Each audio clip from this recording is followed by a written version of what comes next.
seen enough. Shai Gilgeous-Alexander is the MVP. What hasn't Shai done well this season? He's clearly the leader of his team. He's averaging over 31 points per game. He leads the NBA, not just guards, the entire NBA in drives. And he's being very efficient, over 50% from 2-point range. The best part, his team is winning, and a lot of people have concluded them as the far and away best team in the NBA. And a big part of that is Shai Gilgeous-Alexander and his play. Sometimes he just seems unguardable. Like, he can get any shot he wants at any time.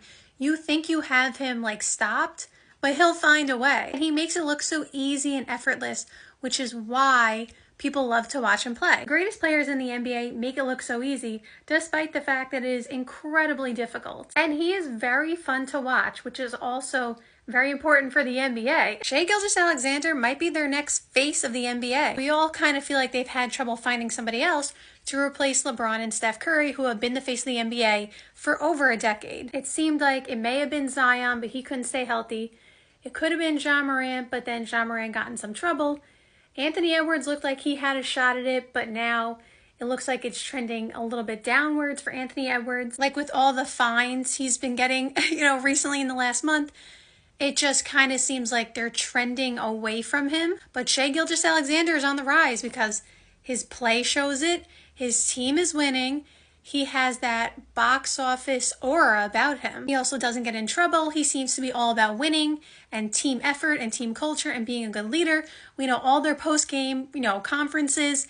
You see the whole team around, Shai's usually getting the interview, but whoever gets the interview, they all surround each other. So the fact of the matter is, Shai's checking all the boxes to be the next face of the NBA. But before we get there, I think he has to win an MVP first, which I think he is well on his way to do. Unless Shai Gilgeous-Alexander just stops scoring over 30, per game, I think that award is pretty much his. Here's why. Because Giannis, for example, is having a great season, and the Bucks have really turned it around from that really disastrous start. And I don't remember if Giannis is still leading the league in scoring.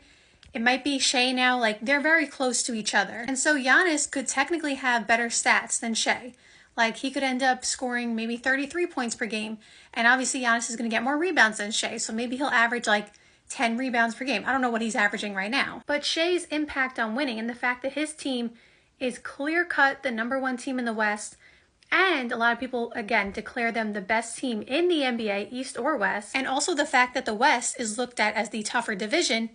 And we also have to talk about the matchup from the other day. To me, it had less to do about the Cavs and more to do about the Thunder. Because obviously this was the matchup everyone wanted to see. The two best teams in the NBA by record. A lot of people were hoping for a competitive game, a game that goes down to the wire.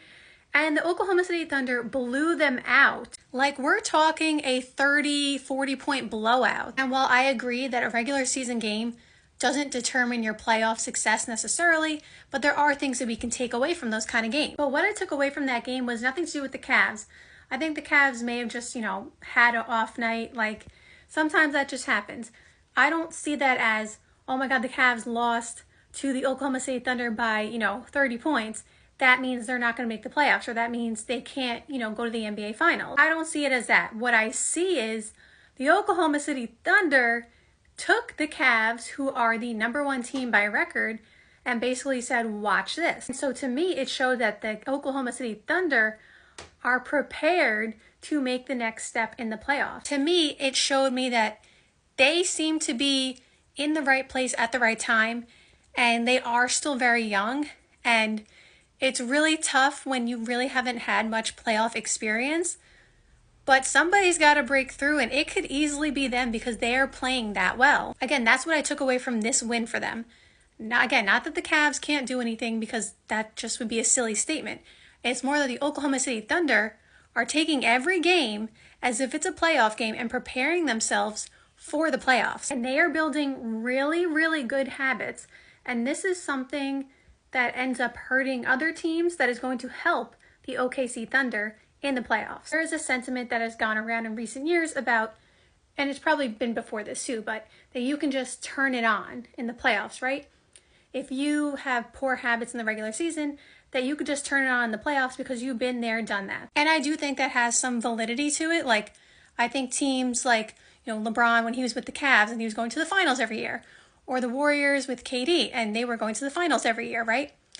I do think that those teams, from the Warriors standpoint, were just so super talented that even when they would make, poor mistakes in the regular season, it wasn't really going to affect them in the playoffs. And then LeBron with the Cavs, we know LeBron knows when to lock in, right? So there is some validity to that.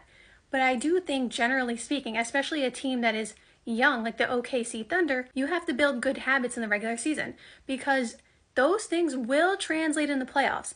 And if you don't have a huge competitive advantage, like I said, KD with the Warriors, LeBron with the Cavs, if you don't have that big of a margin in order to make little mistakes, you can't be having bad habits. Because if you continue to have bad habits, you end up doing some of them in the playoffs, and they will hurt you in the long run. So somehow this turned into a playoff, OKC talk, but Shai Gilgeous-Alexander is the MVP to me. I don't see anybody else winning the award.